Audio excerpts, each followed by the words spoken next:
No capítulo 15, 2 Coríntios 4, 7 ao 15. Amados, todos nós vivemos nessa semana uma das maiores tragédias.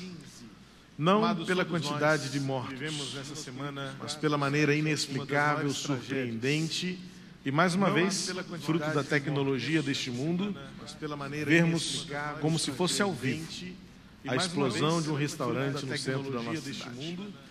Quinta-feira de manhã, saímos todos para o trabalho, depois de um feriado, depois de um culto abençoado como o que tivemos aqui na quarta-feira à noite, e tomamos par de todas as notícias que estavam veiculando pelas rádios, jornais, televisão, e não tínhamos ainda a dimensão exata de tudo o que estava acontecendo e dos resultados.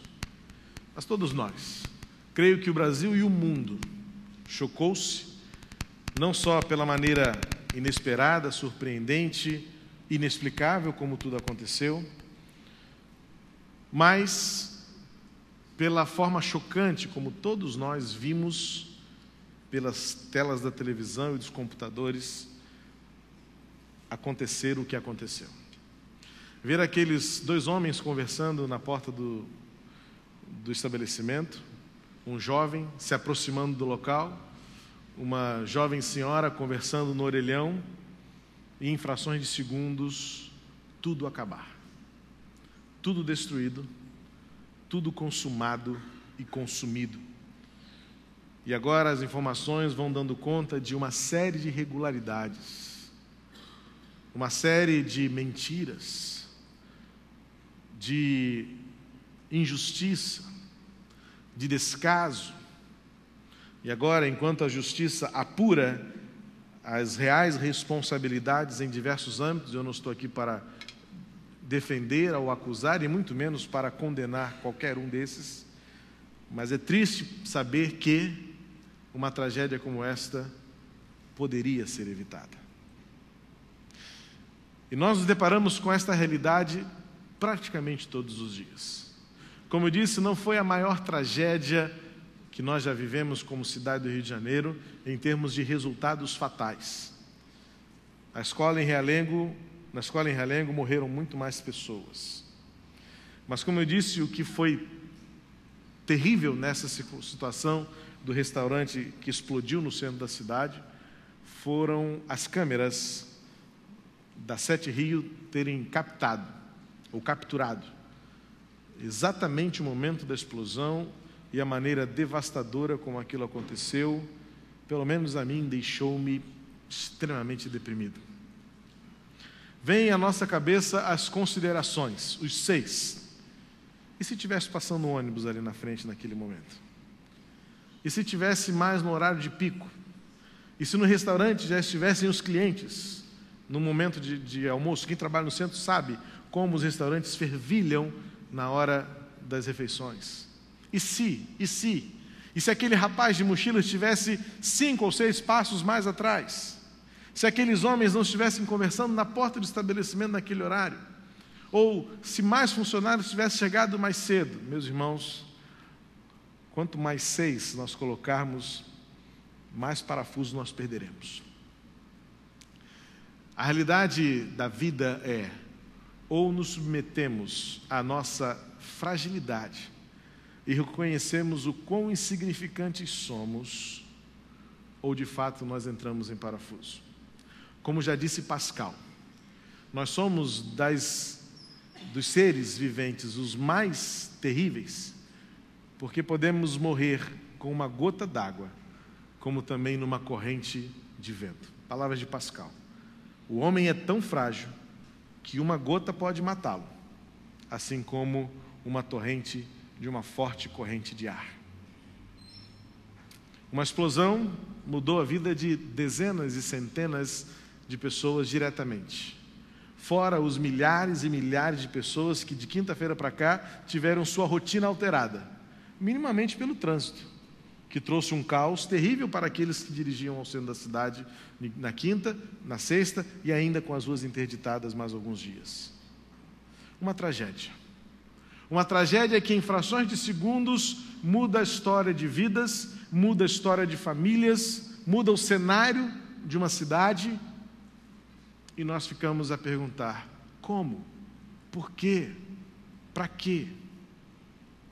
Amados, a realidade é que situações como essa e tantas outras que nós vivemos e enfrentamos todos os dias devem nos levar à real constatação e irrefutável percepção, como disse o escritor Tiago em sua epístola: nós somos como um vapor que aparece e tão logo desaparece. E foi realmente assustador ver como naquela explosão as pessoas desapareceram. Desapareceram pelo deslocamento, desapareceram no meio da sujeira, literalmente desapareceram como um vapor, tão frágeis e suscetíveis que somos. De lá para cá, vinha meditando e pensando sobre as nossas aflições, sobre as nossas lágrimas. Junto com a tragédia da Praça Tiradentes, da nossa cidade, acompanhar também as enfermidades do nosso povo, acompanhar o sofrimento de queridos que sofrem dores, lutas, crises, separações, opressões, maldições. Sem dúvida nenhuma, muitas vezes somos tentados ou somos levados ao abatimento, mas podemos encontrar na palavra de Deus o reforço, o consolo. E ainda que pouca coisa continue sem sentido, nós podemos encontrar na palavra a direção para onde nós continuamos a ir. Fisicamente há uma diferença entre sentido e direção. O sentido faz você ir e vir, você está indo ou está vindo. A direção aponta o destino que realmente você tem adiante de você. Você pode ter uma via que tem uma determinada direção, mas nela as pessoas vêm e vão, e isso depende efetivamente aonde elas irão chegar. No aspecto da nossa dor e das nossas aflições, algumas realidades não fazem e não fizeram qualquer sentido.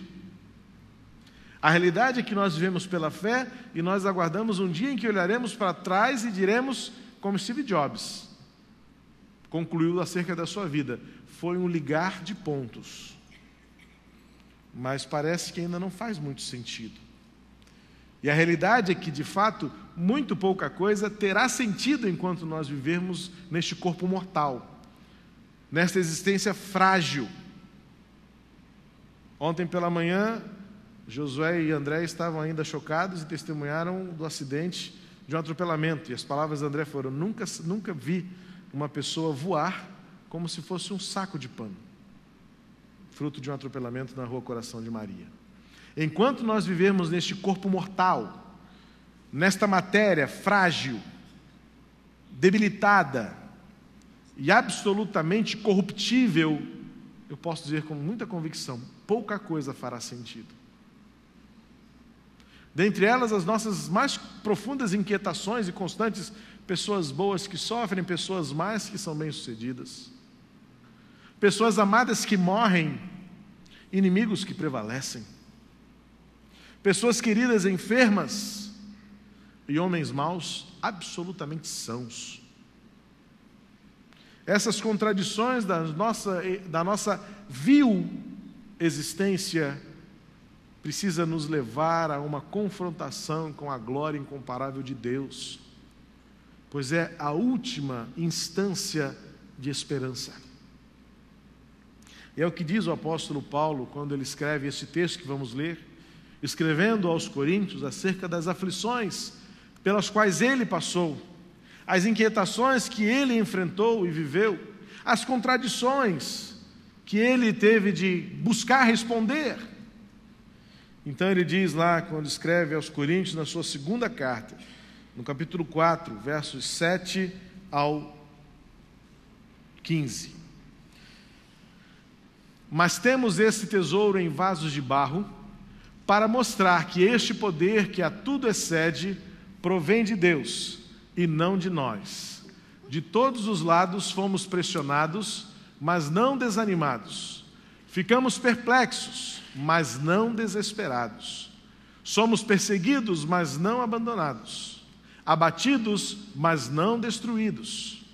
Trazemos sempre em nosso corpo o morrer de Jesus, para que a vida de Jesus também seja revelada em nosso corpo. Pois nós, que estamos vivos, somos sempre entregues à morte por amor a Jesus, para que a sua vida também se manifeste em nosso corpo mortal. De modo que em nós atua a morte, mas em vocês a vida. Está escrito: cri, por isso falei. Com esse mesmo espírito de fé, nós também cremos e por isso falamos.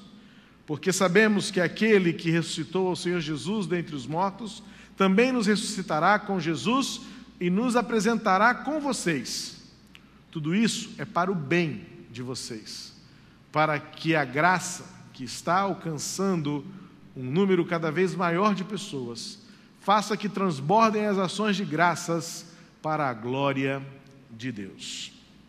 Queridos, é inútil manter em nossa mente interrogações para as quais não teremos respostas. E se existe uma interrogação que sempre paira sobre a nossa mente, pois nós somos, por demais, racionais, nós somos levados a um raciocínio sempre muito lógico, nós, evidentemente, precisamos e buscamos respostas, mas a questão é que muitas vezes estamos fazendo perguntas erradas, e por fazermos perguntas erradas, temos respostas erradas.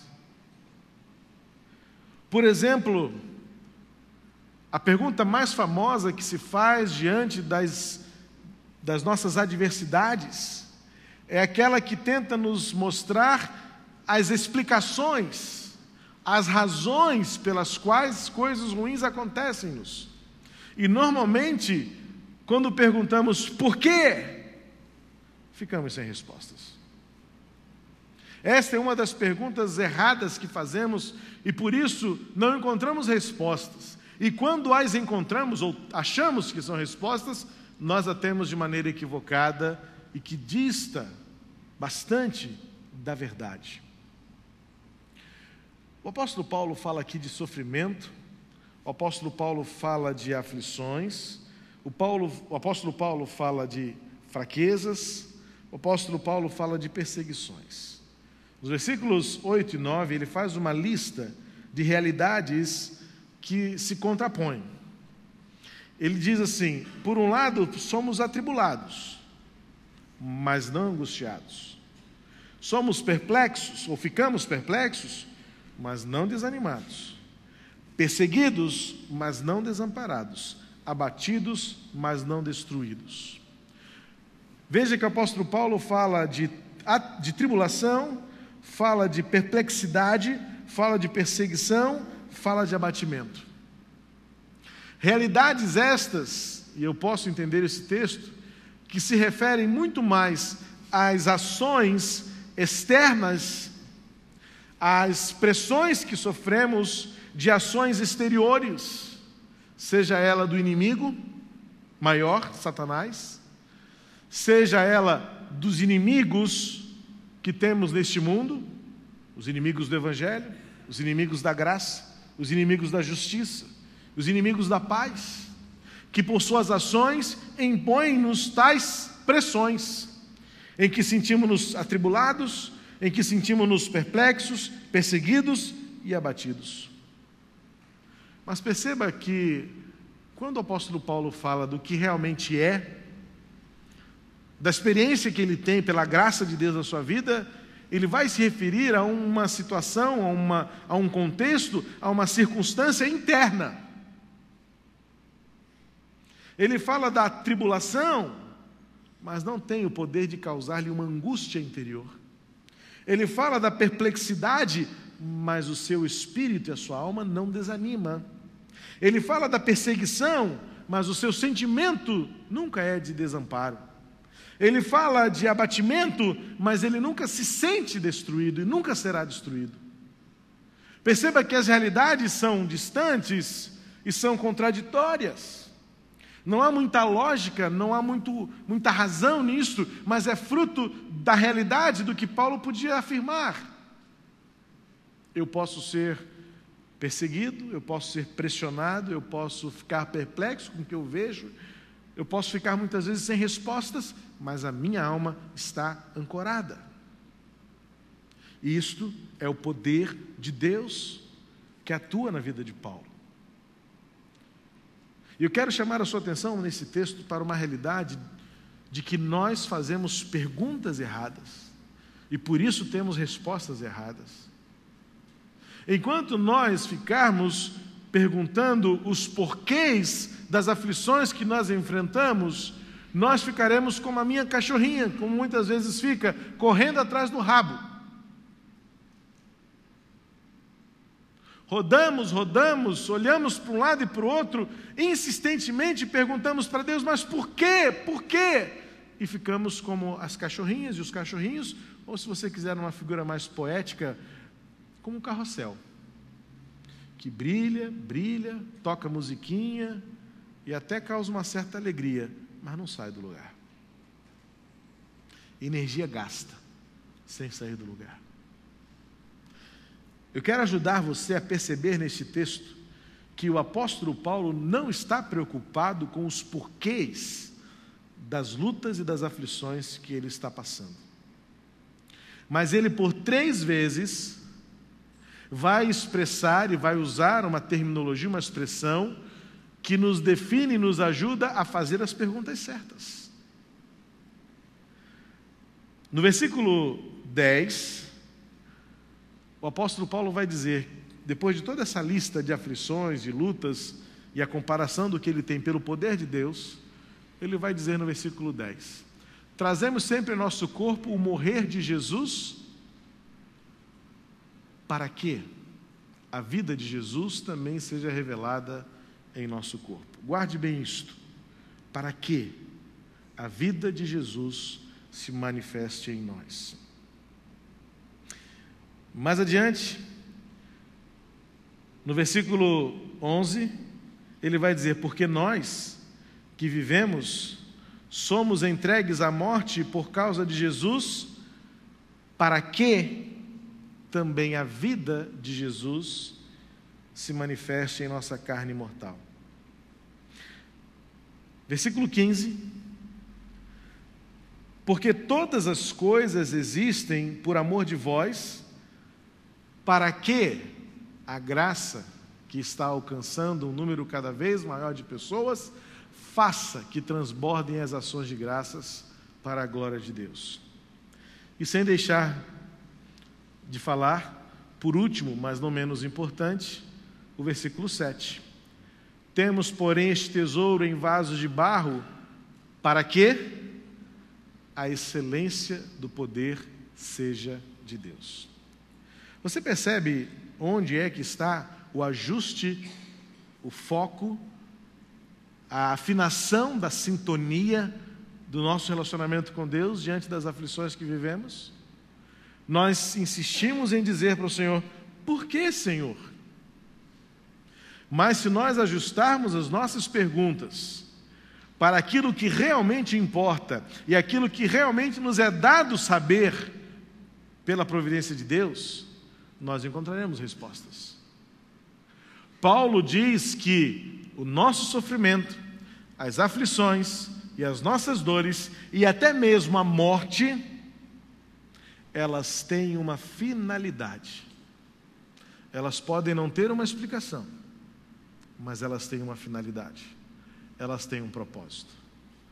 No versículo 7, Paulo diz que nós somos vasos de barro para que o poder seja de Deus. Depois ele vai dizer que nós somos entregues à morte para que a vida de Jesus se manifeste em nós.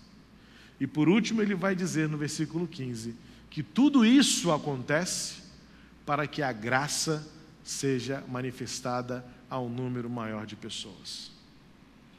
Lembram-se no domingo passado, quando eu falei do pastor Youssef, que conquanto meu coração humano desejava vê-lo como está hoje, sem acusação, ainda está preso, o processo continua, como disse o pastor Marcos, mas já é uma vitória, a sentença de enforcamento foi anulada, mas eu disse na semana passada, não é a morte que vai tirar a glória de Deus da vida daquele homem. Porque nós continuamos perguntando: por que, Senhor? Por que, Senhor? Mas quando nós pararmos para fazer as perguntas certas e entendermos e submetermos-nos dependentemente e confiantemente de que Deus tem um propósito em todas as circunstâncias, então as coisas começarão a fazer algum sentido para o nosso coração. Porque aquilo que passamos, aquilo que sofremos, as contrariedades da vida, elas manifestam o poder de Deus, elas trazem a vida de Deus em Jesus Cristo, e elas manifestam a graça de Jesus para que outros creiam que não há outro Deus além deste, o nosso Deus. Amados, a vida nos oferece um cenário, muitas vezes tormentoso, doenças, enfermidades, lutas, dores. Mas a questão é que, apesar de tudo isso, nós podemos nos lembrar que tudo isto não é nosso, porque nós aguardamos com expectativa e ardente esperança o dia da glória de Deus. A questão é que os nossos olhos normalmente estão muito mais focados neste mundo, neste tempo e na glória que este mundo nos oferece por engano, do que em Deus, na sua glória, no seu tempo e na eternidade, que é onde tudo efetivamente faz sentido. Quando o apóstolo Paulo vai falar dessas realidades descritas nos versículos 8 e 9, é importante entender, pelo menos, o significado e o sentido de cada uma delas e por que o apóstolo Paulo tem essa esperança de que por meio da dor e por meio das lutas, o poder, a vida e a graça de Jesus se manifestam em nós. No versículo 8 ele vai dizer que nós somos de todos os lados atribulados, mas nunca angustiados. Na verdade, a palavra angustiados aqui, ela poderia ser traduzida também por sufocados. Ou seja, nós podemos ser pressionados de todos os lados, mas nunca nos sentiremos sufocados, sem ar. Por quê? Eu creio que a vida cristã sempre nos oferece uma saída. A vida cristã sempre nos dá um espaço. A vida cristã sempre causa em nós um caminho de escape. Como diz o apóstolo Paulo, não há tentação com a qual Deus também nos dê o escape. Não há uma prova pela qual Deus também não nos queira dar o alívio e o crescimento. Significa dizer que nenhum de nós se sentirá definitivamente encerrado, enjaulado, algemado por meio das dores e tribulações. Mas o Senhor nos faz subir à superfície do mar para retomar o fôlego, para continuar lutando. Quando o apóstolo Paulo fala que nós somos perseguidos, mas nunca abandonados, certamente ele está se referindo ao que o salmista disse no Salmo 27, versículo 10. Ainda que pai e mãe me abandone, o Senhor me acolherá. É por isso que em minhas orações eu sempre digo ao Senhor: Pai, se alguém aqui se sente sozinho, que o Senhor revele a sua gloriosa presença. Pois Jesus disse isso em Mateus 28, versículo 20: eu estarei com vocês todos os dias. Podemos achar que fomos abandonados, que ninguém nos ama, que ninguém nos vê, que ninguém se importa conosco. Mas o apóstolo Paulo diz: pelo poder, pela vida e pela graça de Jesus que se manifestam em nós, nós podemos sentir a gloriosa presença, porque nada muda a fidelidade do Senhor. Podemos chegar ao fim dos nossos recursos. A perplexidade aqui é quando você percebe e constata que não há mais nada o que ser feito. Perplexidade significa dizer: e agora? E agora? Não, perplexos, mas nunca sem esperança. Ainda que o túnel seja tão escuro, ainda que as trevas sejam tão densas, E ainda que o vale seja de morte, não temeremos mal algum. Porque o poder, porque a vida e porque a graça de Jesus hão de se manifestar como propósito final na vida daqueles que amam ao Senhor, naqueles que esperam pelo Senhor. Não são os porquês que darão significado à sua caminhada, mas é a compreensão e a sujeição aos perfeitos desígnios de Deus, de que Ele tem poder, de que Ele é o detentor da vida e de que por Ele se manifesta a graça para que outros deem ações de graças ao Senhor. Este é o propósito, estes são os propósitos de Deus para cada uma das nossas aflições. Somos golpeados, como diz o apóstolo Paulo, no versículo 9, somos abalroados, somos abatidos, mas nunca destruídos. A característica maior que nós, crentes em Jesus, podemos ter, não é de que nós não caímos, e lê do engano daqueles que acham que crentes não caem. A arrogância da nossa parte, a altivez do nosso espírito. Lembro-me quando eu era criança, havia um cântico que a gente cantava muito, não é mais dessa geração, e que muita gente pegou uma pinimba com ele. Mas quando eu olho algumas verdades bíblicas, eu sou levado a um quebrantamento tal que eu disse, não, eu preciso cantar esta verdade. Aquele corinho, na época que se chamava corinho, diz assim, tropeça aqui, oi, cai acolá. Tinha gente que falou assim, não, eu não vou cantar isso não, porque crente não tropeça, crente não cai. Mentira. Quem aqui? Eu não vou levantar a mão. Quer de mim achar que eu nunca caí, nunca cairei? Tanto é que o apóstolo Paulo sempre disse, quem está de pé, olhe que não caia. Cai ou não cai? Mais depressa levanta. Aqui sim está a verdade do Evangelho. Esta sim é a grande maravilha da vida cristã. É que o crente em Jesus, a maior dádiva que o Senhor nos deu, não é o fato de nós estarmos imunes e isentos às quedas, às lutas, às dores. Por isso, muitas vezes, crentes frustrados, porque não reconhecem suas fraquezas, não reconhecem suas mazelas, não reconhecem seus delitos e não dão fruto de arrependimento, não há restauração.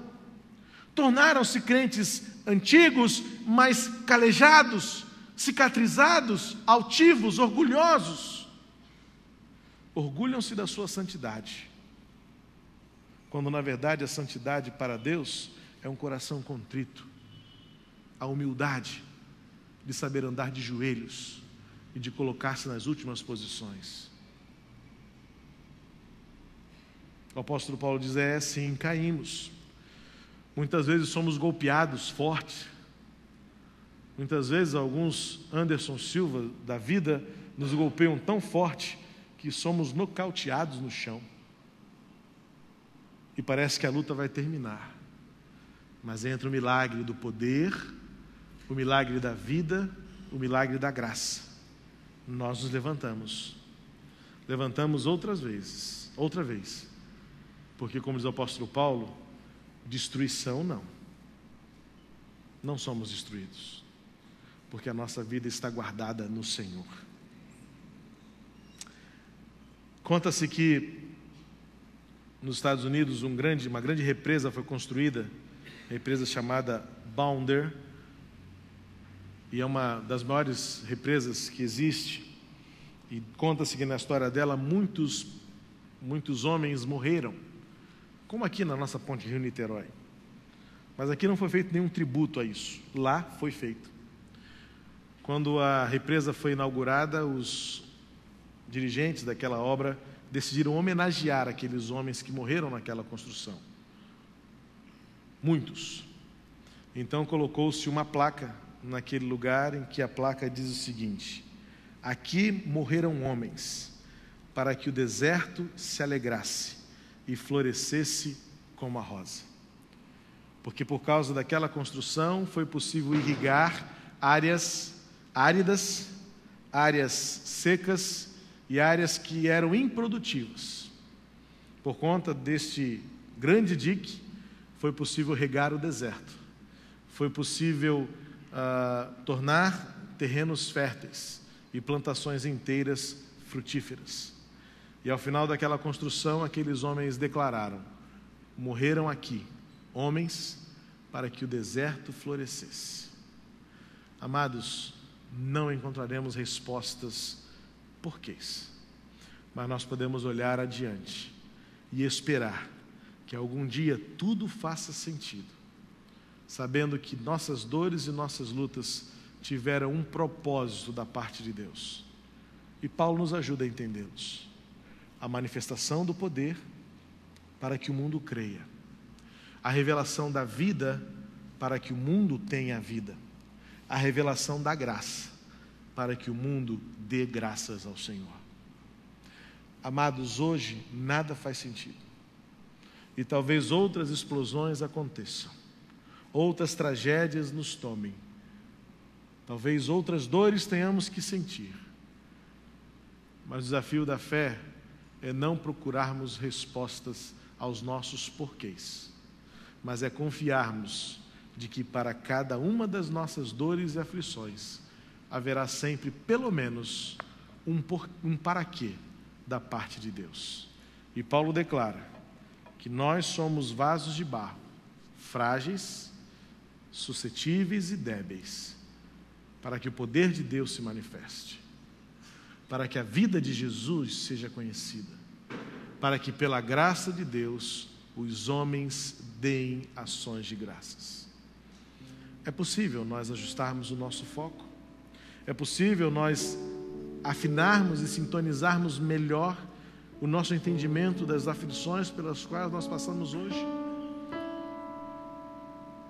Pare de correr atrás do próprio rabo. Desce do carrossel. Não pergunte mais por que tantas coisas ruins acontecem a todos nós.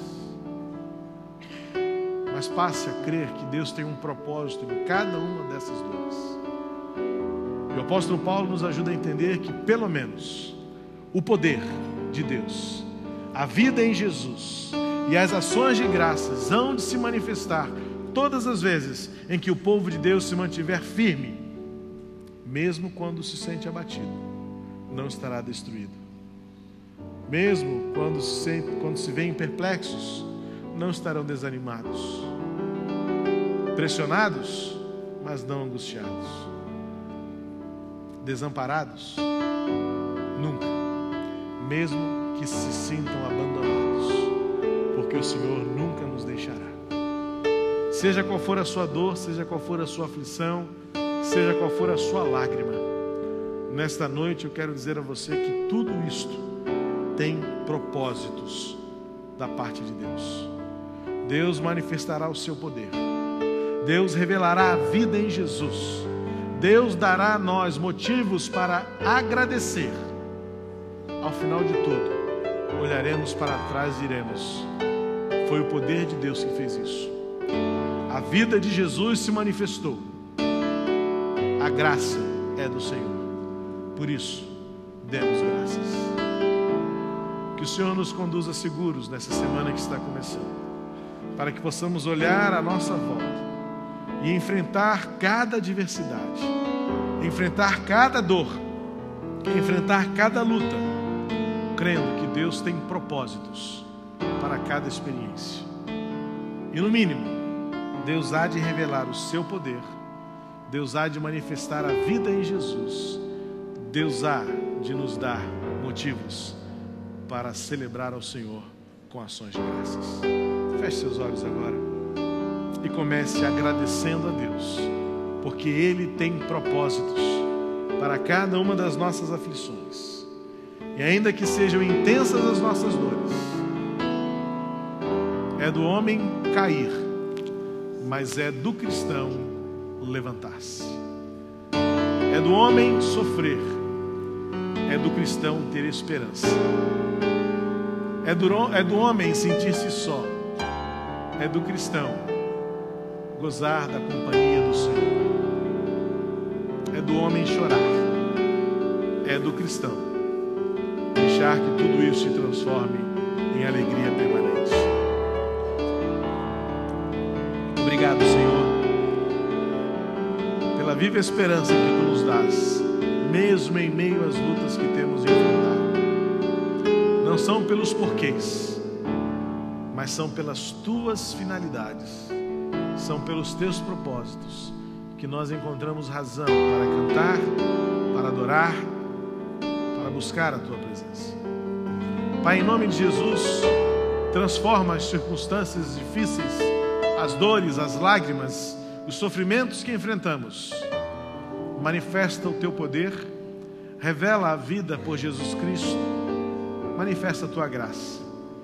E todos nós celebraremos em ações de graças. Pai querido, que o Teu povo que se reúne neste lugar nesta noite, e aqueles que nos acompanham pela internet, onde quer que estejam também, enfrentem as suas adversidades, enfrentem suas dores, suas lutas, encarem suas provações, reconhecendo que tudo isso é porque somos pó, mas é justamente por isso que há de se manifestar o Teu poder incomparável em nossa vida. Que creiamos que é quando sentimos o cheiro de morte, vemos manifestada a esperança da vida em Jesus. Senhor, e é justamente quando todos amaldiçoam os seus dias, nós rendemos a Ti louvores e ações de graças. Que o mundo creia nisto, por meio do nosso testemunho, da nossa esperança, da nossa alegria. Obrigado, Senhor, porque em meio às nossas provações, podemos experimentar o que de melhor Tu tens para nós. Tua graça, Tua vida, Teu poder. Obrigado, Senhor, no nome de Jesus. Amém. Vamos ficar de pé e vamos louvar ao Senhor. Adorar ao Senhor, já com expressões de ações de graças, crendo que sejam quais forem as circunstâncias, o Senhor manifestará o Seu poder, Ele revelará a Sua vida, Ele nos dará a Sua graça, e nós então entoaremos com ações de graças ao Deus incomparável, a quem amamos, a quem servimos.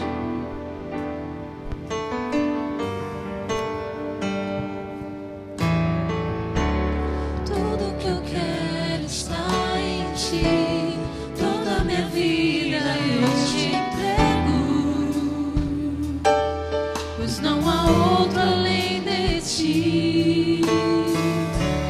Tudo que eu venho a conquistar não se compara à Tua presença,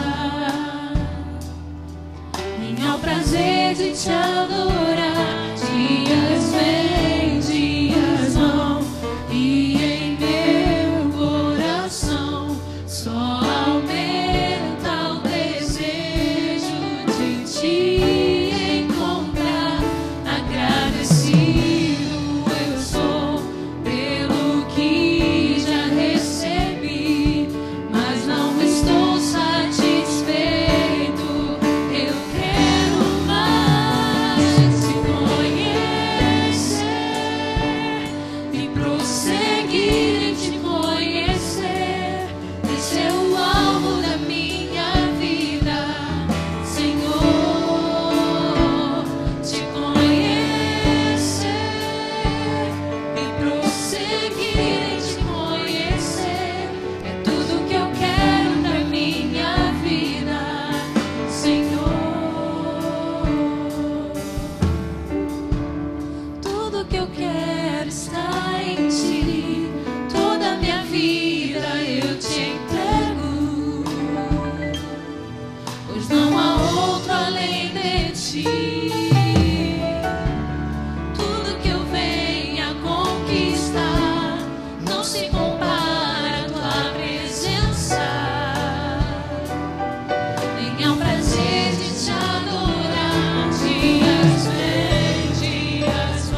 este deve ser o alvo da nossa vida. Independentemente das circunstâncias, sejam quais forem as lutas, será sempre uma oportunidade de conhecer mais o Senhor, experimentar o seu poder, viver a vida em Jesus, em toda a sua intensidade e dimensão, e manifestar a graça do Senhor, para que outros deem graças, e nisso o Senhor seja exaltado. Que vivamos este alvo, que vivamos esta certeza, de que onde quer que andarmos, por onde quer que passarmos, o mundo veja em nós, cristãos, o poder de Deus, a vida em Jesus e a graça se manifestando pela maneira como nós enfrentamos a vida, pela maneira como nós encaramos as lutas, pela maneira como nós nos mantemos de pé ou nos levantamos, todas as vezes que explosões nos jogarem ao chão. Senhor, que a tua graça, o teu amor se manifesta por Jesus Cristo, teu Filho, e pelo teu nome, Senhor, incomparável, e que o poder do teu Espírito Santo em consolo e em fortalecimento também se manifeste em nós, aqui, por onde quer que andarmos, agora e para todos sempre, em nome de Jesus.